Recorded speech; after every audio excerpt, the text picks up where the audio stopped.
Lai gan šobrīd pierasts, ka neviens vien uzņēmējs samazina savus apgriezienus vai pat pārtrauc darbību, šis ir arī laiks, kad plaukst neparasti projekti. Taču, lai pārliecinoši spētu iekarot savu vietu tirgu, tiem ir jābūt pārdomātiem līdz pēdējam sīkumam un īpašiem. Arhitekta Ingurda Lazdeņa projektētais biroja komplekss Ostas skati Ķīpsalā ir unikāls projekts. Pirmkārt, tas atrodas brīnišķīgā vietā Daugavas krastā ar skatu uz Vecerīgu. Atrodoties šeit, ir sajūta, ka neesi ierauts pilsētas burzmā, bet vienlaikus centrs ir pavisam viegli un ātri sasniedzams. Otrakārt, šajā kompleksā līdz sīkākajai detaļai padomāts par darbinieku vērtībām un labsajūtu. Un treškārt, iekārtojums šeit balstīts uz principu, ka katrs uzņēmums saimnieko savā stāvā. Tas tornis, kas ir varbūt redzams pa logu, tā ideja bija tāda, ka tie ir pietiekami nelieli biroji. Viens birojs vienā stāvā. Domāju, ka tā ir vienīgā vieta Rīgā, kur pietiekami neliela kompānija var noīrēt sev tā kā veselu stāvu. Viss sākās ar ideju, kad ēkas īpašnieki vēl neapbūvētā zemes gabalā savulaik spēja saskatīt perspektīva projekta potenciālu.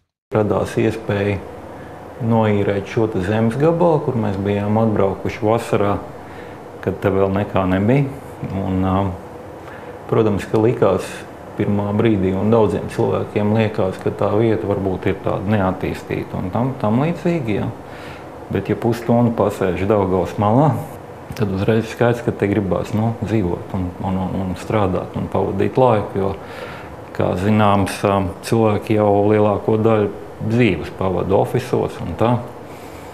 Un tad ir izvēles iespējas, vai to pavadīt ar labu skatu pa logu, kur ir arī upe, gaiss un tā tālāk, vai to pavadīt kaut kur citur. Neapšaubāmi, svaigs gaiss pilsētā ir ekstra, un to novērtē arī ostas skatos jau strādājošo uzņēmumu darbinieki. Gaiss ir pirmā priekšrocība.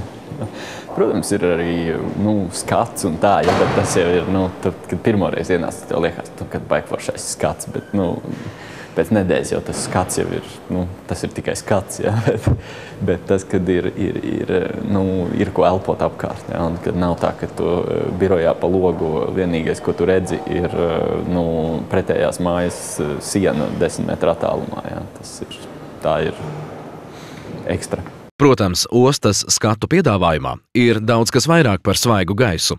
Ēkā darbojas restorāns ar lielisku pavāru un iespēju vasarā pusdienot svaigā gaisā, kā arī darbiniekiem jebkurā laikā pieejama trenažieru zāle. Mūsu darbinieki arī izmanto trenažieru zāli. Tas, man liekas, arī ļoti ir ērti. Un tā, kad arī no manis kā uzņēmuma vadītāja un īpašnieka viedokļa, tas ir ļoti ērti, ka es tādā veidā varu apmaksājot šos trenažieru zāles apmeklējumu darbiniekiem, kas tur ir pilnīgi simboliski un demokrātiski summa, protams, ja, bet jebkurā gadījumā, ka tas ir tā kā papildus motivācijas stimuls darbiniekiem. Turklāt padomāts arī par tiem darbiniekiem, kuriem nav sava transporta vai kuri nevēlas to izmantot braucienam uz darbu. Viņiem katru dienu tiek organizēts īpašs mikroautobuss, kas no rīta atved uz darbu un vakaros atkal nogādā mājās. Īpašs stāsts ir par jahtām.